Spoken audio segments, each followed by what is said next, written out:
Sir मेरा नाम समीर प्रजापति है और मेरा ये दूसरा अटेम्प्ट। इलेक्टोरल बॉन्ड पे क्वेश्चन आया था, उस पे मैम ने पूछा भी था कि इसके साथ क्या इशू है और इलेक्टोरल बॉन्ड के ऑल्टरनेटिव्स क्या हो सकते हैं। एज है जो अपनी यूथ की एज है वो काफ़ी इस पे गंवा देते हैं। बाकी कुछ क्वेश्चंस ऐसे थे जो मैं बोल नहीं पाया, जिनको मैंने स्किप कर दिया। अब देखते हैं इंटरव्यू का रिजल्ट क्या। सर आपका शुभ नाम और आपका अटेम्प्ट जानना चाहेंगे सर। सर मेरा नाम समीर प्रजापति है और मेरा ये दूसरा अटेम्प्ट। ओके सर, आपका दूसरा अटेम्प्ट। सर जब आपका इंटरव्यू स्टार्ट हुआ तो सबसे पहला आपकी तरफ से क्या रिएक्शन था? सबसे पहले तो एक्साइटमेंट रहती है इंटरव्यू के लिए, पर जब एक बार इंटरव्यू स्टार्ट हो गया उसके बाद काम था।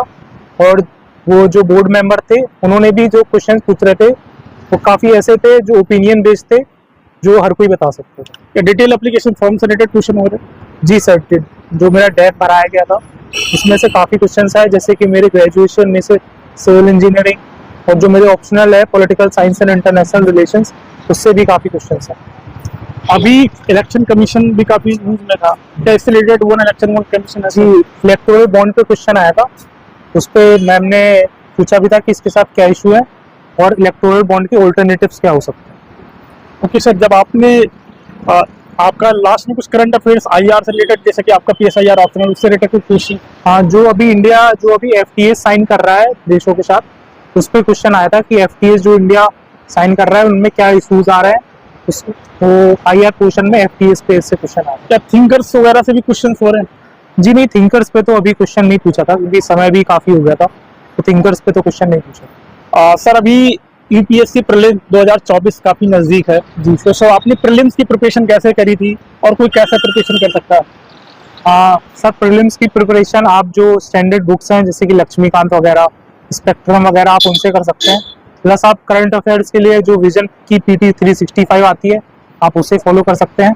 और साथ ही क्योंकि अब प्रीलिम्स आ रहा है तो आप मॉक जो टेस्ट होते हैं आप मॉक टेस्ट भी लगा सकते हैं। आपने से कितने मॉक्स दिए थे? मैंने पिछली बार अराउंड 20-25 के अराउंड मैंने जो लास्ट 3 मंथ में इतने मॉक्स दिए। पिछले और इसमें क्या आपने नया सीखा? नहीं, बहुत कुछ नया सीखने को मिला क्योंकि इस बार पहली बार मैंने मेंस भी लिखा था। सबसे पहले तो मेंस का जो प्रिपरेशन थी वो भी पहली बार करी, और जो इंटरव्यू का भी जो एक्सपीरियंस था वो भी पहली बार था, तो बहुत सीखने को तो बहुत कुछ मिला।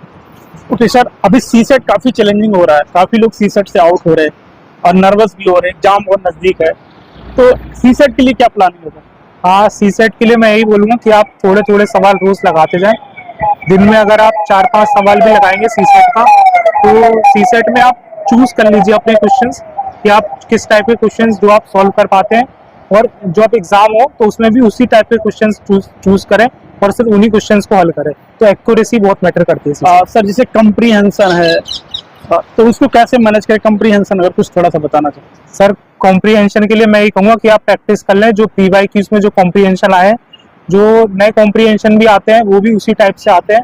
प्लस अगर आपको कॉम्प्रीहेंशन समझने में अगर कोई इशू आता है तो आप न्यूज़पेपर रीडिंग का सहारा ले सकते हैं। कंप्रीहेंशन सॉल्व करते समय किन चीजों का विशेष ध्यान रखना चाहिए? उसमें जो डायरेक्टिव वर्ड रहता है, जो कि इंडक्टिव है या डिडक्टिव है, तो आप उस तरीके के कॉम्प्रीहेंशन को सॉल्व करें। प्लस उसमें इन बात का ध्यान रखें कि आप सही ऑप्शन ना चूज करें बल्कि एलिमिनेट करके चूज करें, तो आप ज्यादातर क्वेश्चंस पे सही आंसर पे पहुंच जाओगे। कुछ लोग पूरा कंप्रीहेंशन पेज पढ़ते हैं, कुछ लोग सिर्फ क्वेश्चन पहले लास्ट का पढ़ के फिर उसमें जाते हैं, क्या करना चाहिए आपके हिसाब से? मैंने भी यही किया था कि पहले जो क्वेश्चन दिया गया है तो उसमें किस लाइन पे या फिर किस पैराग्राफ में ज्यादा फोकस है, और फिर उसके बाद मैंने कॉम्प्रीहेंशन पढ़ा था। सर मैथ काफी चैलेंजिंग हो रहा था, मैथ के लिए विशेष कुछ ऐसे टॉपिक हो जिस पे फोकस करना हो? मैथ्स में जो कुछ टॉपिक्स हैं जो कि बहुत ज्यादा रिपीटेटिव है, जैसे कि परमुटेशन एंड कॉम्बिनेशन, तो आप प्रोबेबिलिटी भी वन ऑफ द टॉपिक्स है, तो आप उनको प्रैक्टिस कर लीजिए क्योंकि मैथ्स ऐसा सब्जेक्ट है जो प्रैक्टिस से ही आएगी, तो आपको डेली प्रैक्टिस करनी है। नंबर सिस्टम के काफी क्वेश्चन आ रहे हैं क्या? नंबर सिस्टम पे भी आते हैं, तो उसके लिए कुछ ट्रिक्स एंड ट्रिक्स रहती हैं, तो आप वो इस्तेमाल कर सकते हैं। सर आप बताइए, सर आपने कोई कोचिंग ली है या नहीं? जी नहीं, मैंने जो पोस्टल कोर्सेज लिए मैंने काफ़ी कोचिंग की। मैंने ऑप्शनल के लिए पोस्टल कोर्स लिया था, बाकी मैंने विजन की जो करंट अफेयर्स है पीटी जो 365 और जो मंथली मैगजीन आती है उसका इस्तेमाल किया। आपने मेंस की प्रिपरेशन कैसे करी और कैसे उसके लिए अप्रोच करा, और कोई कैसे कर सकता है? मेंस में जो कुछ टॉपिक्स जो प्रीलिम्स में नहीं आते, जैसे कि एथिक्स वगैरह, डिजास्टर मैनेजमेंट, आप सबसे पहले उन टॉपिक्स खत्म कर सकते हैं। प्लस आपको मेन से पहले अपना ऑप्शनल काफी हद तक तैयार रखना पड़ता है, ताकि आप फिर प्रीलिम्स और मेंस में जो समय मिले उसमें आप आंसर राइटिंग पे ज्यादा फोकस कर सकें। पिछली बार वाले मेंस में और इस बार मेंस में आपने क्या नया ऐसा करा जो आपको इंटरव्यू देने का मौका मिला? हाँ, अगर हम इस बार के मेंस की बात करें तो कुछ क्वेश्चंस जो थे वो काफी एप्लीकेशन बेस्ड थे, जैसे कि मोबाइल्स पे क्या फर्क पड़ रहा है पेरेंटिंग का, और या फिर पुरवैया क्या होती है। तो जो क्वेश्चंस थे वो काफी एप्लीकेशन बेस्ड थे इस बार। तो जो अंडरस्टैंडिंग होनी चाहिए वो काफी डीप में होनी चाहिए, पर्टिकुलरली मेंस के लिए। मेंस लिखते समय किन विशेष बातों का 2-3 पॉइंट ऐसा जिसको बहुत ध्यान रखना हो? हाँ, सबसे पहले तो आपको क्वेश्चन समझना चाहिए कि उसमें पूछा क्या गया है, और दूसरी बात मैं बोलूंगा कि आपको कोशिश करनी चाहिए कि आप जो क्वेश्चन पूछा गया उसका सटीक से उत्तर दे सकें, और प्लस अपने आंसर में डाइवर्सिटी और एग्जाम्पल्स इंक्लूड कर सकें। आपने मेंस के लिए कोई टेस्ट सीरीज लगाई थी और कितना लगाई थी? जी सर, मैंने एक फोरम की टेस्ट सीरीज लगाई थी और एक मैंने विजन का अभ्यास दिए थे, तो लगभग 18 टेस्ट हो गए होंगे जो मेंस के लिए मैंने दिए थे। आपने पेड करा या अनपेड? नहीं, पेड था है नहीं, फोरम का और विजन का दोनों का। ओके सर, अब आते सर इंटरव्यू की प्रिपरेशन आपने कैसे करी थी उसके विषय में? हाँ, इंटरव्यू के लिए मैंने नेक्स्ट, क्योंकि मैं इंजीनियरिंग बैकग्राउंड का हूँ, तो नेक्स्ट IAS का मैंने प्रोग्राम लिया था इंटरव्यू के लिए, और मैंने मॉक्स दिए थे 4 जगह। हाँ, नेक्स्ट, संकल्प, दृष्टि, मोक्ष और रियल इंटरव्यू में क्या डिफरेंस है आपको? और नहीं, काफी डिफरेंस है। जैसे कि जो रियल इंटरव्यू है उसमें जो बोर्ड मेंबर रहता है वो आपको इंटरप्ट नहीं करता है, वो आपको बोलने देता है, जितना आप एक्सप्रेसिव हो सकते हैं वो आप हो सकते हैं। ओके सर, अब आते कि सर आप इतनी लंबी प्रिपरेशन कब से यूपीएससी की प्रिपरेशन कर रहे थे? मैं 2022 से कर रहा हूँ। सर कभी आपको डीमोटिवेशन आया या नहीं? हाँ, आता था, पर क्योंकि मैं जो अपने होम टाउन से ही प्रिपेयर कर रहा था, तो जो मेरे दोस्त लोग थे वो भी साथ में रहते थे, वो भी साथ में तैयारी करते थे अपने अपने एग्जाम्स की, तो कभी इतना फील नहीं हुआ। जैसा कि सर आपने बीच में बताया कि आप घर से लेके पढ़ाई करते हैं, काफी लोग दिल्ली नहीं आ सकते या फिर जो भी बड़े कोचिंग से अफोर्ड नहीं कर सकते, तो घर पे रह के पढ़ाई की जा सकती है? जी सर, जो मेरा कॉलेज जहाँ पे है भोपाल, मैंने वहाँ से और प्लस मेरे होम टाउन झांसी, दोनों से पढ़ाई करी। जो लोग दिल्ली नहीं आ सकते, हाँ, वो भी अब क्योंकि अब ऑनलाइन हो गया है सारा कुछ, तो वो घर से भी बैठ के पढ़ाई कर सकते।